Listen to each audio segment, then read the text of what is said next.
Let's go over some basic things with assets. So one of the first things that you might encounter is that you arrive on site and the unit is not there.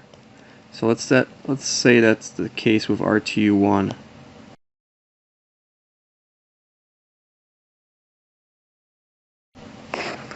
I can go in here and I can click delete asset.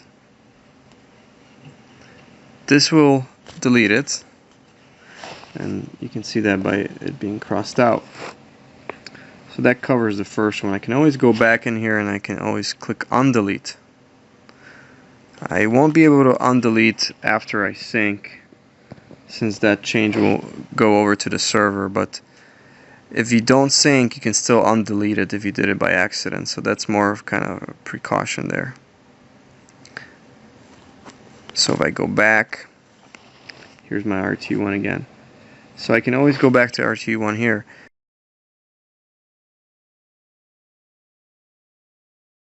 Now, let's imagine the scenario is different, that I need to change the dimension of this material here. So I only have one material underneath this asset. As you can see up top, I don't have much information about the model, serial number. The unit tag and the unit photo are red. That tells me that the photos are missing. The first thing I will do is I'm going to click on edit. And I'm going to change here this to, let's say, 43. Obviously not the right dimension. It's going to ask me which one it is. I will always choose PleatLink for now. And as you can see, it asked for the dimension, but it rounded up from 20 by 43 to 20 by 45, the way it's supposed to. So nothing really changed other than to remove the previous one and apply the new one, so that we can see that the change was made.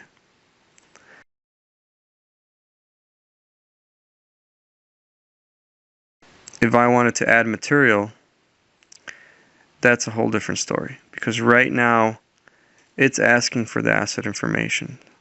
So because the asset information is not complete, I can't do much here without filling up the asset first.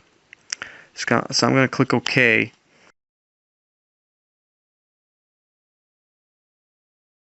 The system types are all over here in the drop down. Manufacturer, for example, carrier.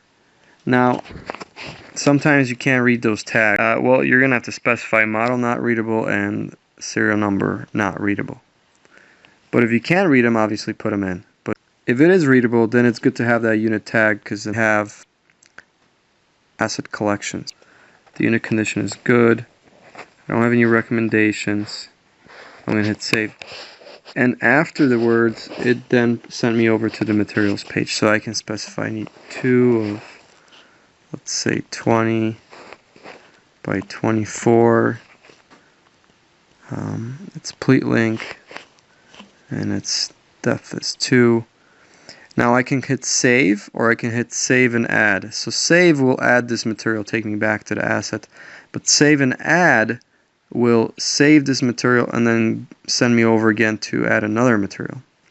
So another set of dimensions. So I'm just going to hit save. And there we are. So if you notice this, it changed the dimension for me automatically. So it rounded up to the dimension that it's supposed to, and it automatically chose the inventory item right here, PleatLink 20 by 25 by 2. So this covers adding material to an existing asset,